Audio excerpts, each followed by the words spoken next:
Well, Mayor Mike, welcome once again to Mayor's Monday here at WSAU, WSAU.com. Tell us where you are coming from as we continue to dial in remote here and provide examples of good social distancing and remote meeting work. This is probably a first for Mayor's Monday, but It's a second. It's a second, actually. We did is one it? remote last week, but you're the first mayor, so you have that Okay. honor. Well, coming to you live today from the Mayor's Mansion in fabulous Stevens Point, Wisconsin, my home. Your home, yes, and yeah, it's a Zoom meeting. We're just like everybody else doing the remote meetings and things like that. So just give us an idea. I know you said you've kind of been splitting your time between the office and your home. How has that been going as you continue to run the day-to-day operations of the city? Yeah, well, as you can imagine, most of the things I can do from home. I've got remote access to my computer. We're doing Zoom meetings all over the place. Our city meeting tonight, as a matter of fact, our first official meeting since the stay-at-home or safer-at-home order is going to be happening tonight. The Plan Commission, and that's going to be via Zoom. Information is available on our website if you want to participate in that. You can connect remotely through Zoom. We're not doing any in-person meetings if we don't have to. And then, of course, as you can imagine, there are certain things that I can't do from home, like sign documents that are at the office or certain other things that I need to come in for. So I'm trying to limit that as much as possible, as well as all of the other staff, the ones that aren't working from home, are limiting their contact with other people, and we're basically closed to the public. Of course, tomorrow you have the elections, and we're working through that. We've got a tremendous amount of early voting that's been already taken care of, but the polls are going to be a little crazy tomorrow. So try and be patient, maintain those social distances, the 6 feet, and get out there and vote. And you brought up a great point there with the elections. They're going to be tomorrow. I know in-person early voting has been encouraged. Are you doing that at City Hall yet? We were, so that ended last Thursday at Okay. five. I'm sorry, last Friday at 5 o'clock. So there's no more early voting that is currently available. So you have to come tomorrow to the polls to get your vote in if you haven't done that already. But we have been stressing early voting, early registration, online registration, requesting a ballot through the mail. And I know the governor's office has even been working on things to try and get some sort of absentee extension or something to better accommodate people. It seems a little counterintuitive that we're asking everybody to stay home and avoid contact with other people, yet our biggest obligation as Americans is coming up tomorrow, and we're telling people to show up at the polls and wait in lines with large crowds. Mm-hmm. So it's going to be challenging. I hope most everybody was able to vote early if they could. But be careful when you go to the polls tomorrow. We want you to do your civic duty. We want you to be part of the process. But we want you to be safe doing it too. Our poll workers have all sorts of precautions in place, including plenty of sanitizer to make sure the equipment is wiped down. But still, be careful. Yeah, that was going to be my next question. Just exactly what precautions are you going to be taking at the polls besides sanitizing everything like there's no tomorrow? Yeah. Again, maintaining those safe distances, wiping down the equipment, making sure that contact and interaction is done at a very minimum and only for necessity.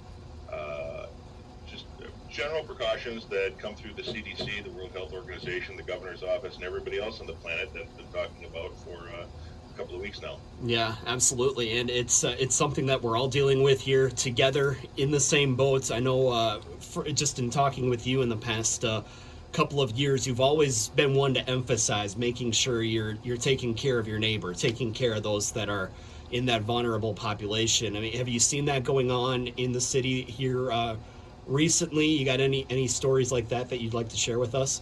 We have. So, everybody really plays a role in this. It's not going to get better if we don't all participate. And we're trying to minimize the length of time that we have to deal with this. So that safer at home order was designed to do just that. Slow the spread enough so we can keep a handle on things. We don't inundate the healthcare systems. We had, as of last Thursday, we had 2 cases in Portage County that tested positive, but there's still a lot of outstanding tests. You can be contagious, you can be a carrier without showing any symptoms whatsoever. So even though you feel good, if you go out in public for unnecessary reasons, you are putting other people at risk. Other people that are maybe more susceptible with compromised immune systems, elderly, young people. So even if you feel okay, only go out if it's absolutely necessary. But because of that, that brings up a lot of problems, not just the financial problems with the people that are losing their jobs and trying to get through the unemployment, but elderly people that had Meals on Wheels. We have utilized some of the city bus service to try and deliver some of those Meals on Wheels, working through the ADRC to rural areas. We have 211 through the United Way, doing all sorts of things to make sure that people are taken care of, the necessities. And we all have a different uh, definition of what is essential or necessary. But I would urge everyone to think about if it's worth compromising someone else's health because you need X, and maybe that's a trip to the grocery store that you don't necessarily need to because you have a craving. Try and keep it down to the essentials. And if you don't need to go out, don't go out.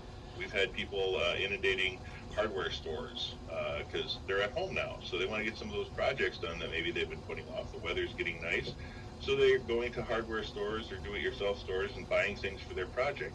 Those aren't necessary, and you are putting other people at risk. So please don't do that. And if we can get through this in the next couple of weeks, I think we're going to be out of the water.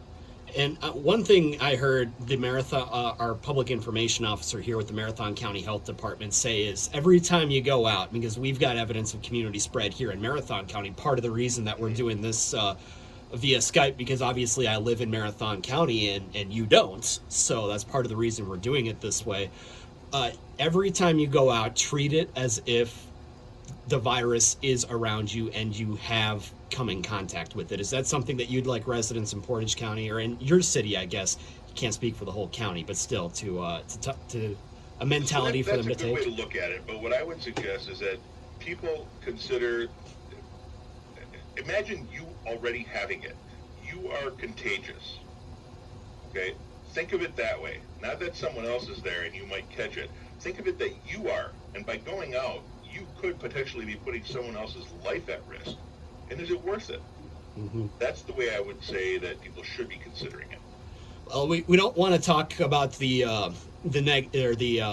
hard news aspect of this for the whole time here, Mike. We do want to talk about some fun things as well, because you don't have to look that far around you, especially in Stevens Point, because I know you've got a very creative community down there. You've got a lot of people that value that community aspect, and I know they've been coming up with some ways to try and stay connected, even though we are kind of under that shelter in place order or safer at home order right now. What have you been seeing that people have done to try and have a little fun while they're cooped up?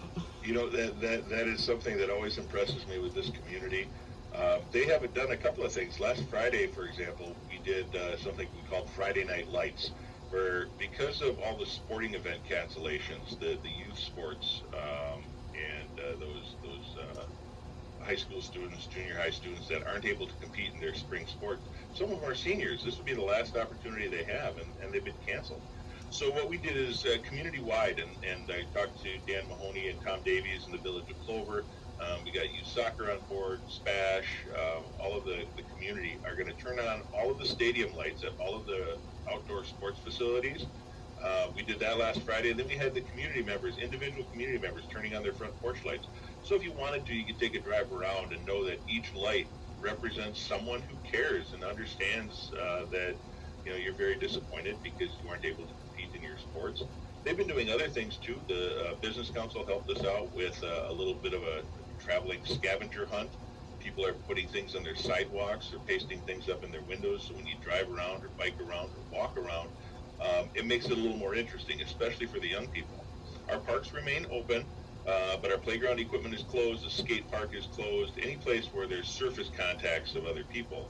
But we encourage you to get out, take a walk or a bike on the Green Circle Trail or any of the other trails in the city. Get out to a park, enjoy some fresh air, get a little exercise, get out of the house. Heck, last Thursday and Friday, the weather was warm enough. I opened up the windows here at my mansion to get a little fresh air into the home office. So there's a lot of things going on. I heard someone was doing a bear hunt where they took stuffed bears and put them outside so kids could drive around and look for the bear. That was kind of cool. Yeah, anything to get people outside and active, because I know that was one thing too that the governor has said, and there's the first sip of coffee that's been taken on a Mayor's Monday Live, by the way, since we're talking about first. I know that was one thing the governor has said, that you don't need the special permission to leave your house. By all means, go outside, take a walk, enjoy some nature, because it's good for your mental health, if nothing else. Certainly is. And we're glad to see that you haven't lost that down there in Stevens Point. Well, Mike, obviously a lot of stuff related to COVID-19 going on in the city. You mentioned Plan Commission coming up tonight. I've even looked at that agenda. It's a little light. How are you seeing the economic development and day-to-day operations, things like that? Is there anything there you could give us an update on that's been in the works while we've been dealing with this as well? So basically, projects that have been approved are moving along. We're trying to keep all the agendas light because, this is kind of uncharted water with the Zoom meetings and public participation. So we want to enter them gently. So we're keeping agendas light. If you can wait, we're waiting. And as far as, just one more then before we let you go, as far as joining the Zoom meetings and taking public input and things like that, just kind of remind people how that is going to be handled going forward for some of these public meetings, like what's coming up tonight with Plan Commission. So each of our agendas will have Zoom connection information. And what you do basically is log onto your computer or mobile device, follow the link. It will take you right into the meeting. You enter a couple of numbers, a meeting number, and if you want to call in, there's a participant number. And then you have the option to use video like this if you'd like, or if you just want audio, you can certainly do that. We'll have people on mute, so we minimize the background noise and we're able to conduct business to the best of our ability. Also, we've incorporated some live streaming equipment. So there will be a link to watch the live stream. If you just want to watch the meeting live, you can certainly do that too. That's going to be broadcast live concurrently on our cable access channel as well. That information will be available on all of the agendas that we've got coming up.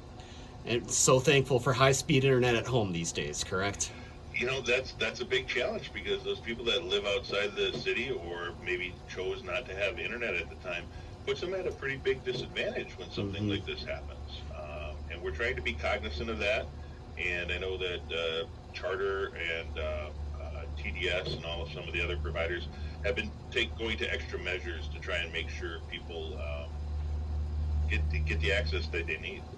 Absolutely. One more then before we let you go. Can we see a background? Since we are on Zoom, well, let's see. And I always thought that it might be a good idea if I went to the beach. It doesn't matter which coast, maybe San Francisco, or I could be Elon Musk and drive one of those cars out in outer space. The first ever Mayor's Monday from outer space is signing off. We thank you for taking some time while you're up there on the International Space Station to chat with us. And thank you, Mike. we will hope that come the end of April, we will be able to make a connection in person. But if not, we can make it work this way too, right? Or I could get abducted by aliens. I see the northern lights are happening now, so maybe I won't even be here. I'll have to broadcast from another planet next Monday. Well, we've got the high-speed connection, and we can make it happen. Perfect. All right. Thank you, Mike. We appreciate the time, and we'll look forward to chatting again next month. See you later.